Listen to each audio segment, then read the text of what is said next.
এই বার্ষিক উৎসবরে মুখ্য অতিথি রূপে যোগদান করেছিলেন বিও মহোদয় শ্রীযুক্ত শ্যাম মেহের সার।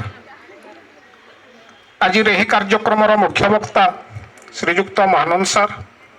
সম্মানিত অতিথি ভাবে আমি পাইছু শ্রীযুক্ত পুরোহিত সার, শ্রীযুক্ত বেহেরা সার এবং শ্রীযুক্ত কর্ণ সারଙ୍କୁ।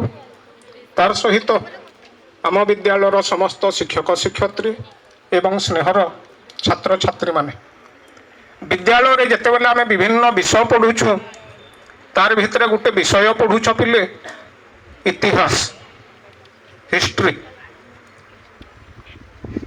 तो इतिहास यही आम पढ़ू जे इतिहास जानिले आमको आग को जीवार रास्ताटा परिष्कार देखा जाए। तो तुम्हें माने अनेक वर्ष है आम विद्यालय आसिक रोच पाठ पढ़ुच हेले आम विद्यालयर इतिहास बहुत पिला जना ना।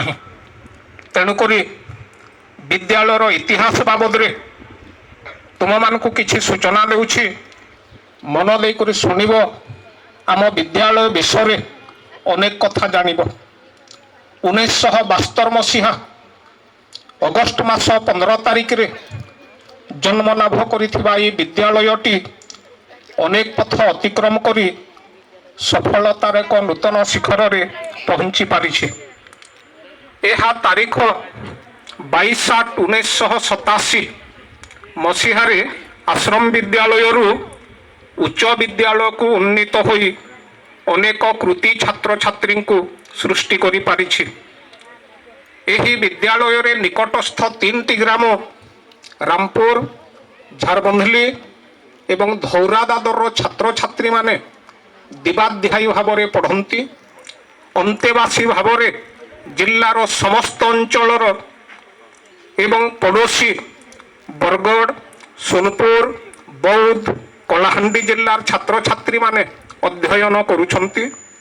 चलित शिक्षा वर्ष रे 6ठ रु 10म श्रेणी पर्यंत अध्ययनरत छात्र छात्री संख्या 423। आम विद्यालयर वर्तमान मोट छात्र छात्री संख्या 423। एही वर्ष आम विद्यालयर छात्रावास रे 197 जन बालक एवं 102 जन बालिका अंतेवासी भाव में रहुछंती। आम विद्यालय प्रधान शिक्षक को मिसई करी 11 जन शिक्षक, जड़े कनिष्ठ किराणी, 3 जन चतुर्थ श्रेणी कर्मचारी, 3 जन सीसीए, 2 जन एलसीसीए एवं जड़े मैट्रन कार्यरत। एबे आम विद्यालय जानुवा पिले गोटे खेल शिक्षक, संस्कृत शिक्षक एवं गोटे टीजीटी आर्ट्स पद खाली रही जाइए। यही विद्यालयटी रूपांतरण प्रक्रिया रे सामिल होकर रूपांतरित विद्यालय हो पारि। प्रत्येक श्रेणी पाई स्मार्ट क्लासरूम रो व्यवस्था हो पारि। सही जगार छात्र माने पाठ पढ़ुचंती। मैट्रिक परीक्षार फल भी आम विद्यालयर संतोषजनक। 2023 मसीह 85 जन छात्र परीक्षा देथिले, 85 जन पास हेले। पास हार होउछि 100%।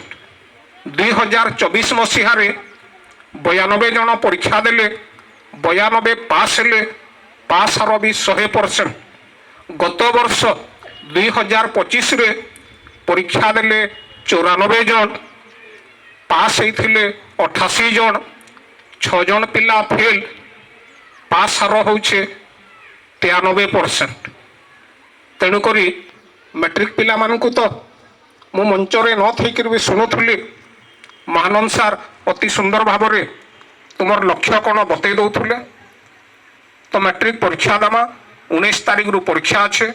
सबु पिला लगी करी परिश्रम करमा जेपरी 2026 भी पास हार आगर भाया 100% रहिबो।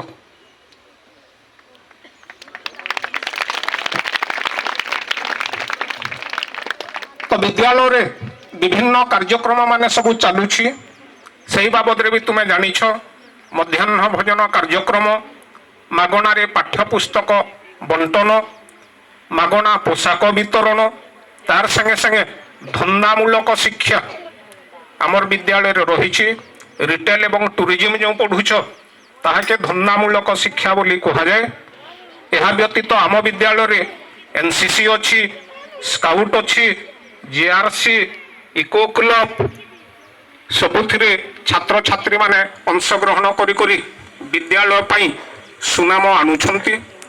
ତ ଏହି ସୁନାମ ରଖିବାଟା ସବୁଦିନ ପାଇଁ ତୁମର ତରଫରୁ ଜାରି ରହିଥାଉ ଏବଂ ସେହି ଉଦ୍ୟମ ଆଗକୁ କରିଚାଲିବା।